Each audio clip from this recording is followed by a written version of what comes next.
Hello friends, कैसे आप सब? आई होप कि अच्छे ही होंगे। मैं आशीष पांडे स्वागत करता हूं आप सभी का आपके अपने यूट्यूब चैनल स्टडी विद आशु में। आज का जो वीडियो है, जैसा कि आप सबको पता है, प्रत्येक दिन सुबह 9 बजे करंट अफेयर की एक क्लास आप लोगों को मिलती है और प्रत्येक संडे आप लोगों को एक गवर्नमेंट स्कीम से रिलेटेड वीडियो मिलता है। तो आज हम लोग बात करने वाले हैं करंट अफेयर से रिलेटेड मुद्दे में। और अगर आप लोग नए हैं तो मैं आप लोगों को बता दूं, जो पुराने हैं उन्हें ये चीज पता है कि जो हम लोग इंटरनेशनल की क्लास देखते हैं उसमें, करंट अफेयर की जो क्लास देखते हैं उसमें इंटरनेशनल रिलेशनशिप से रिलेटेड कोई ना कोई मुद्दा हम लोग डिस्कस करने वाले हैं। तो आज का जो टॉपिक है इसमें हम लोग बात करेंगे मास्टर कार्ड के बारे में। ठीक, कैसे? एग्जांपल के तौर पे, जैसे कि आपके पास एटीएम कार्ड होता है, डेबिट कार्ड या क्रेडिट कार्ड। ठीक, इसी तरह से मास्टर कार्ड की बात हम लोग इस वीडियो में करेंगे। क्या किया गया है कि आरबीआई के द्वारा 3 मास्टर कार्ड को बैन कर दिया गया है। क्यों किया गया? क्या पहली बार ऐसा हुआ? इन्हें चेतावनी भी साल 2018 में आरबीआई द्वारा दी गई थी। सबसे पहले हम लोग समझेंगे ये कि जो मुद्दा हम लोग पढ़ रहे हैं ये हमारे यूपीएससी में कहां से यहां से प्रश्न बन सकता है। ठीक, तो आपके जीएस पेपर 4 में इकोनॉमिक्स के तहत यहां से प्रश्न बन सकता है। ठीक, इंपॉर्टेंस हम लोग समझ गए। चलिए टॉपिक पर आते हैं। अभी क्या हुआ, सबसे पहले 2 इसमें पहलू है, समझिए। पहला क्या है? बैंक। आप सबको लगता होगा कि जो बैंक है वही एटीएम कार्ड देता है। ठीक, दूसरा होता है कौन? Service provider. ठीक, सेवा प्रदाता।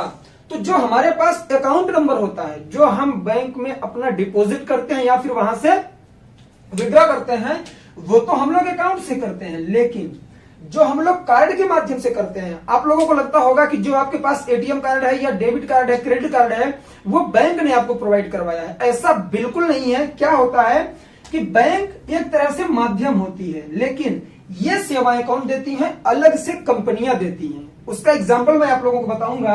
जैसे कि आपके पास कोई कार्ड है, ठीक, ऐसे कार्ड होता है, यहां आपके बैंक का नाम लिखा होगा, ठीक, कहीं पर भी, लेकिन उसके आगे यहां पर या फिर आपको रुपे कार्ड लिखा होगा, या फिर इसी जगह पर VIS से वीजा कार्ड लिखा होगा, या फिर इसी पर कई कंपनियों के नाम, जैसे कई जगह लिखा रहता है मास्टर कार्ड। ठीक, मास्टर कार्ड करके लिखा रहता है। तो ये जो नाम है, बैंक का जो नाम है, वो तो आपको क्या दे रहा है? एक तरह से पहचान दे रहा है। कहां का?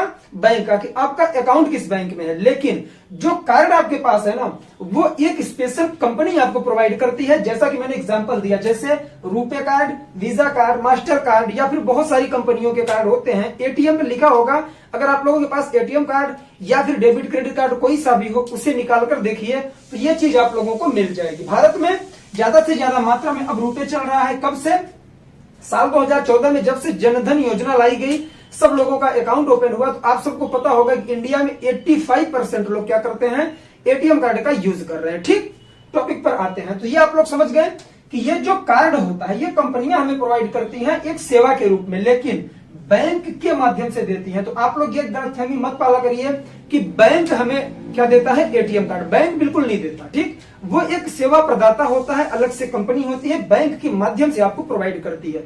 मैं बताऊं, देखिए क्या होता है कि ये जो एटीएम से हम लोग ट्रांजेक्शन करते हैं ना, बैंक में इसका एक ही काम होता है, डेबिट और क्रेडिट करना या उसे जानना। लेकिन जो सारे स्टेटमेंट होते हैं आपके, कहीं पर भी आप कोई सा भी ट्रांजेक्शन करेंगे, यह पूरा डाटा किसके पास होता है? उस सेवा प्रदाता कंपनी अर्थात सर्विस प्रोवाइडर कंपनी के पास, जिसने आपको कार्ड दिया है। ठीक, यह मुद्दा हम लोग समझे कि जो हमारे पास कार्ड होता है और बैंक अकाउंट है उसमें डिफरेंस क्या है। ठीक, अब समझेंगे कि हम मुद्दे की बात क्यों बनी।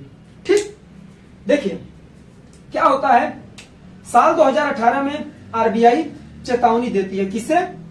सारे जितने भी एटीएम कार्ड प्रोवाइड करने वाली कंपनियां हैं कि आप लोग एक काम करिए कि जितनी जल्दी हो सके अपना अपना डाटा सेंटर इंडिया में डालिए। अब आपके माइंड में आया होगा डाटा सेंटर क्या है?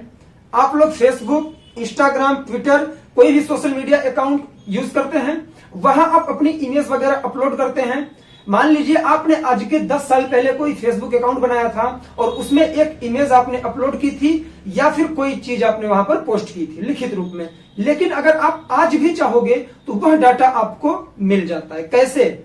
जैसे आप लोग अपने फोन में या फिर किसी में भी, पीसी में भी पेन ड्राइव यूज करते हैं, माइक्रो कार्ड यूज करते हैं, इसी तरह से जो ये कंपनियां होती है ना, जैसे फेसबुक है तो इसका भी एक डाटा सेंटर है। वहां पर मेमोरी कार्ड होता है, पेन ड्राइव होती है। ये जितनी चीजें हम आप अपलोड करते हैं वो उसके डाटा सेंटर में अपलोड रहता है एक फाइल के रूप में, तभी जब आप कोई भी स्टेटमेंट मांगते हैं तो बहुत जल्दी जल्दी मिल जाता है। ये कोई माइंड तो है नहीं किसी के पास ऐसी कि कोई बंदा बैठा है वो हमें प्रोवाइड कर रहा है, ये मशीनें होती है, उसका क्या है, डाटा सेंटर है। ठीक, अब आपको लगेगा कि इतने सारे लोग, इतनी फेसबुक अकाउंट, इतनी आइडिया हैं, कितना डाटा सेंटर होगा। तो मैं आपको बताऊं, जो यूएसए में डाटा सेंटर है वो एक शहर से भी बड़ा है। ठीक, अब गूगल करके देखिएगा आप लोग, ठीक है। तो वहां से सारी चीजें कंट्रोल की जाती है। अब आपको लगेगा सर आप सोशल मीडिया में चले गए, एटीएम की बात करिए ना, सेम यही प्रोसेस है इसमें। क्यों मुद्दा क्यों उठा, उसी पर मैं आना चाह रहा हूं। सोच रहा हूं बेसिक चीज मैं आप लोगों की पहले क्लियर करूं। जैसे फेसबुक, ट्विटर, इंस्टाग्राम या फिर किसी भी सोशल मीडिया प्लेटफॉर्म के बारे में आप लोगों ने जाना, सेम यही प्रोसेस होता है हर सेवा प्रदाता कंपनियों की, वो भी यही करते हैं। क्या ऐसे जितने डाटा होंगे आपकी, जितनी बार आप ट्रांजेक्शन करेंगे, कौन सी एटीएम से कर रहे हैं, कहां पर कर रहे हैं, कौन सी एटीएम मशीन है, सारी चीजें उसके पास स्टोर होती हैं और उसका सिर्फ एक ही केंद्र है और वो कहां पर है, यूएसए में। ठीक, जितनी भी आप लोगों को रुपए कार्ड के अलावा इंडिया में जितने भी आपको ATM card, debit card, credit card दिखेंगे, कंपनी का नाम है, सारी यूएस के द्वारा संचालित की जा रही है। ठीक है, यूनाइटेड स्टेट ऑफ अमेरिका, संयुक्त राज्य अमेरिका के द्वारा। ठीक, तो इंडिया ने यह चीज देखा कि यार हम लोग यहाँ पैसे निकाल रहे हैं, डाल रहे हैं, पता किसे चल रहा है, डाटा सारा जा रहा है किसके पास, यूएसए के डाटा सेंटर में। तो 2018 में इसने धमकाया आरबीआई ने कि देखो ऐसा है कि जितनी जल्दी हो सके आप लोग अपना डाटा सेंटर इंडिया में डालिए या फिर अपनी सारी सेवाएं बंद कर दीजिए। ठीक, तो ये लोग माने नहीं। इन्होंने मुद्दा क्या दिया कि अगर हम हर देशों में डाटा सेंटर बनाएंगे तो खर्च बहुत ज्यादा हो जाएगा। बहुत सारी चीजों का इन्होंने मुद्दा दिया और बोले कि हम लोग इसे डाटा सेंटर सिर्फ यूएसए में ही रखेंगे। तो ये क्या होता है ना, एक तरह से हमारे अगेंस्ट यहाँ कुछ भी कर सकते हैं। रीजन, इनके पास सारा स्टेटमेंट होता है। ठीक, तो इस वजह से अभी हाल ही में आप लोगों ने देखा होगा कि आरबीआई ने 3 मास्टर कार्ड बैन कर दिए। देखिए आज बोर्ड पर मत जाइएगा क्योंकि बोर्ड पर मैंने बहुत कम चीजें लिखी हैं। मैं कोशिश कर रहा हूं कि चीजें एक्सप्लेन करूं आप लोगों के लिए। ठीक, कल आपको वीडियो नहीं मिला था, इसी होप से मैं आया हूं कि आप लोग सही तरीके से वीडियो में बने रहेंगे और 1-2 दिन के गैप से कुछ नहीं होता। ठीक है, मैं उसे किसी दिन कोशिश करके 2 क्लासेस देकर कवर करवा दूंगा। ठीक, तो इस तरह से आरबीआई ने 3 लोगों को पूरी तरह से बैन कर दिया। 3 सेवा प्रदाता कंपनियों को, उनके मास्टर कार्ड्स को पूरी तरह से बैन कर दिया। उनका नाम क्या है, एचडीएफसी का master card, American express, dinners club. ये 3 नाम के जो क्या थे, कार्ड थे, उनको आरबीआई के द्वारा बैन कर दिया गया। ये मत सोचिएगा कि जिनके पास ये कार्ड हैं, जैसे एचडीएफसी का तो सबके पास होगा ज्यादातर, वो ये मत डरिए कि हमारा कार्ड बंद होगा।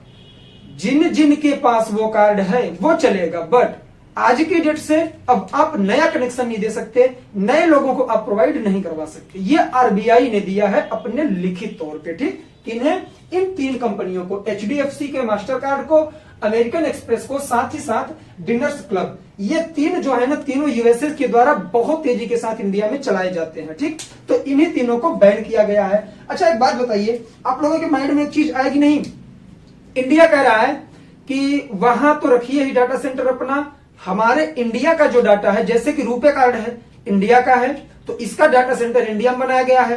तो इंडिया ने डिमांड की कि आप ऐसा करो ना कि ये जितने कार्ड्स आप लोगों के हैं, आप लोग इंडिया में इसका डाटा सेंटर बना दो और इंडिया में जितने लेन देन हो रहे हैं, जितने ट्रांजेक्शन हो रहे हैं, उसका डाटा आप इंडिया में ही रखो।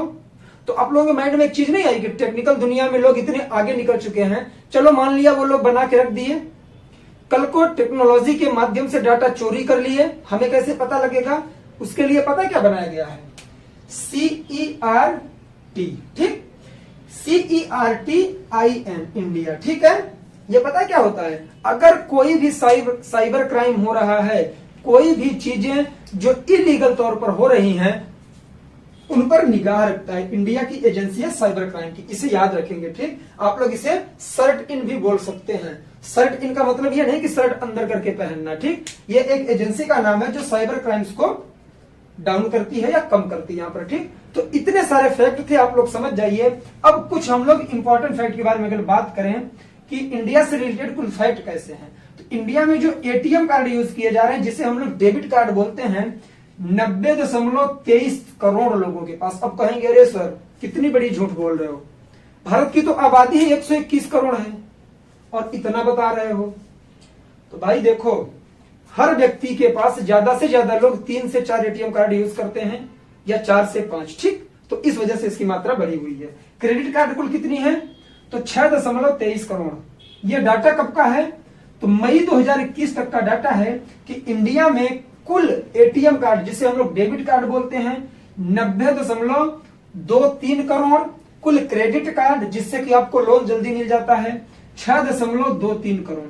मतलब कि इतने यूजर्स इंडिया में हैं प्रेजेंट टाइम में, मई तक। कहां के, साल 2021 के मई तक का डाटा है ये, ठीक। तो ये देखिए, इसे आप लोग टेक्नोलॉजी के तहत भी ले सकते हैं, साइंस टेक में प्रश्न बन सकता है, लेकिन इंपॉर्टेंट यह कहां से बन रहा है, आपके इकोनॉमिक्स से, मेंस के जीएस पेपर 4 से, ठीक। तो उम्मीद करता हूं कि काफी सारी चीजें मैंने बोल दी हैं, आप लोग उसे सही तरीके से कलेक्ट कर पाए होंगे और वीडियो पसंद आया होगा। देखिए, आज भी उतना इशू नहीं था वीडियो बनाने का, लेकिन मैंने कहा अगर 2 दिन गैप हो जाएगा तो आप सब परेशान हो जाओगे। इसलिए मेरी पूरी कोशिश थी कि मैं जैसे आप लोगों के लिए चीजें एक्सप्लेन करता था वैसे ही करूं। अगर थोड़ी बहुत कुछ इधर उधर हो गई होगी, जैसे कि बोलने में प्रॉब्लम हो रही है, बहुत सारी चीजें हैं, मेंटली प्रेशर है कुछ, तो इस वजह से परेशान चल रहा मैं, ठीक। तो परेशान आप लोग नहीं होंगे, इस वजह से मैंने वीडियो अपलोड किया, ठीक। तो सही तरीके से अपना प्रिपरेशन करिए और यूपीएससी के एग्जाम में टॉप करके आइए। तो मिलेंगे नेक्स्ट वीडियो में, तब तक के लिए जय हिंद, जय भारत, बाय बाय।